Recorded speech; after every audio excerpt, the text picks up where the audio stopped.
Milwaukee came out with some new heated gear, and they've changed the position, or given you the option to change the position as to where this battery goes. I think that is absolutely top notch. They've also made some changes to the interior of the jacket.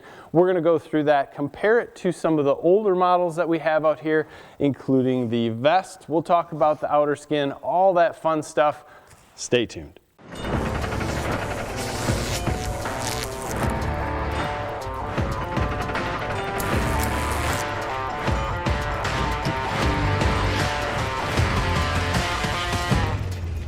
I can remember some of the first Milwaukee heated jackets where we actually sized ourselves up just so we could get good arm length. And here I have an extra large, I'm 6'3". I used to always pick out the 2X's in Milwaukee, and yeah, my body composition has changed slightly, but at the same point in time, I have zero issue with an extra large as far as how the arm length goes. So I think sizing has come a little bit more what I would call American sizing here. So if you're looking at this jacket and you normally wear an extra large, I think you're probably going to fit into that, although this extra large does give me quite a bit of room up in front.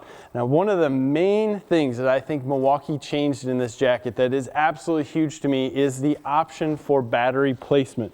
If you look back here, there are two zippers. This zipper here goes up and down on the side, and that's different from how it used to be. I'll show you that in a minute. And then the battery can fit more towards your back, but this is also a pass-through, so it can go up into your front pocket. So when you get the jacket, you'll actually find that this cord that connects to the battery and the battery holder is sitting up in the front pocket. At least it was on mine. You have the option to move it slightly to the back or all the way to the back so that it is out of your way. Now, the big thing to me in that, what I dislike about having my battery back here is that when I sit down in a car, it jabs me in the back. If I sit down in a chair that's got sidearms on it, it's always in the wrong place. And I didn't really like that. In fact, especially with the big round type batteries here, I'm not a big fan of jumping into a tractor or anything like that and having this battery hit me in the side.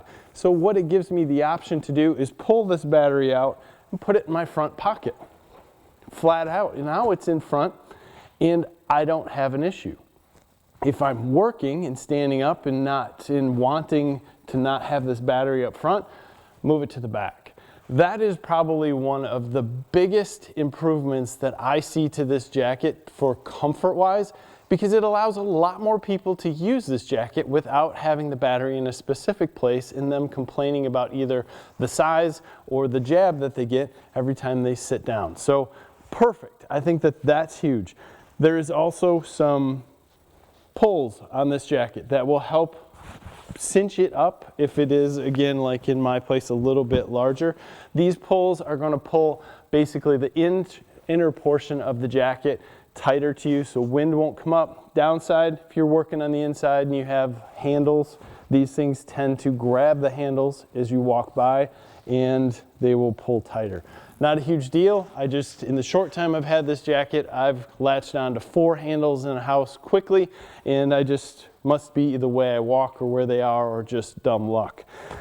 Other than that, you have your normal Velcro on the outside. There's no elastic on the ends, so if you tighten these guys up just to stop some wind from coming in, when you take the jacket off, you're going to have to loosen them back up. Same as the older style jackets. Zippers rock on this, same as the older style. You have the same pocket up front, very large, access from the outside. Very easily put a phone in here. On the other side, you have an inner pocket that is exactly the same size. Exactly. Tons of storage inside this jacket, and everything works well. Let's look at what happens thermally with this. Before looking on the inside where the heat is actually coming out, I just wanted to look for some spillage on the outside. That's going to be a pocket right there, and if we look upwards, you can see there's a little bit of spillage in the armpit, which is interesting. And if we cruise across, a little more spillage over towards that armpit area right there. And then we have the heated pocket, the heated upper chest, and we're obviously going to get some spillage in the back. If we open this guy up, we can see we have a large carbon fiber heating pad on your back. There's also one up on the chest. And again, we're just gonna end up finding the one in the pocket on each side. So that pocket one is going to be switchable along with everything else, but it's going to be independent. Some people have commented that they don't feel the heat in the front of the jacket as much as they do the back when wearing some of the newer models. Now I just want to show you the inside of this jacket and take a close look at this shiny material here. This is your heating pad on this side, and your heating pad in the front on the other side is actually going to be behind a pocket. So if you put something in here, you're going to have a pocket layer, whatever's in your pocket, then the heating pad. Not a big deal, just that's how it's laid out. You can see all this shiny material, very slippery, very comfortable to wear because it allows you to move around on the inside. And then this area back here at about this size is where your heating element is, but you have this more cotton-like material that goes slightly into the arms, but then it turns into this more slippery material so you can go into the arms. So that's how this is laid out on the inside. If we take a look at prior year's jackets, you'll see through it, everything is this more cotton-like material that will stick to you a little bit more up until you get to the sleeves. Then you get that more silk-like material that you see on the rest of the jacket. So this jacket here is going to have your heating pads up here, but the material is all the same. Same thing here where you have the pocket and then your heating pad behind it. I think that people are noticing the difference between the way that this material sticks to them on their back a little bit closer in how the other material slides around. So I don't think the heat's changed on this jacket at all. I just think it's a difference in the material, in how the material sticks to your clothing a little bit tighter on the older jacket. So I don't think that there is less heat in the new jacket at all. So the change in this jacket on the interior is actually quite a bit better. You can move around, nothing sticks to you except for that portion in the back. And that portion in the back seems to really mate up well with your t-shirt or anything else that you have on, and it holds that heat in the back, which is why I think some people are saying they feel the heat more in the back than in the front. In the front, it can actually move around a little bit, and that heat doesn't seem as intense. Now the pockets are amazing, no doubt. You put your hands in there and they are warm. And it's perfect because you can switch that on and off. And that's going to be a big difference in the life of the battery. Milwaukee's claiming 12 hours with the 3 amp hour battery in here. That's going to be on low. And I'm not sure if that's going to have your hand warmers on or not. Either way, it's really going to depend on the temperature outside, and as far as how much heat you're using from this jacket. You can get as little as 2.5 hours and as much as 12, depending how you're using it. And I'm sure in colder conditions that lower end might be even less. It depends on how much energy you're needing to pull from this. Now when we look across the line at the jackets, the material on the outside of this jacket is pretty loud. And in fact, it's too loud for hunting and while working outside. If you're doing a lot of shoveling, which I was yesterday, even the people that I was working with commented on how loud the jacket was.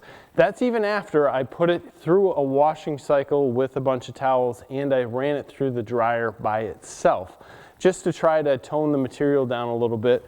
I think abrasion-wise, this material is going to be awesome. It's just loud. It is no different in noise level from the prior years. I mean, you can hear these. This is definitely pretty close to the same noise level. If we drop to the Axis jackets here, this is a much different style jacket, and in fact more designed, in my opinion, to go underneath. So I really like this layered approach. This jacket here is not loud. It does have a little bit of the ripstop on the pockets, but again, this to me fits perfectly underneath something else. So if you're a hunter or anything like that, I would look up this jacket, although the battery is in the back. And if you really want the best of all situations, and I keep saying this, my absolute favorite is their vest. It just simply fits underneath anything else that you'd like, and then you turn that heat on and off, and it allows you to wear anything. Flat out anything over top of it, even if it's just the vest. If it's the vest, anything else in it, the material on this vest is absolutely wonderful and quiet, perfect for hunting, and even very comfortable and perfect for working.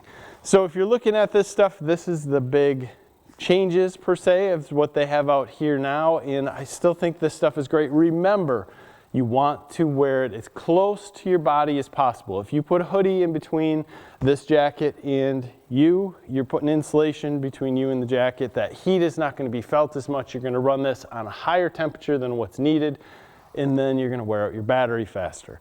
So if you really want this to work well and be right spot on, wear a t-shirt, wear a long sleeve t-shirt if you can, and then just regulate this at a different level. Try keeping it lower or as low as it can be, and then work your way up if needed.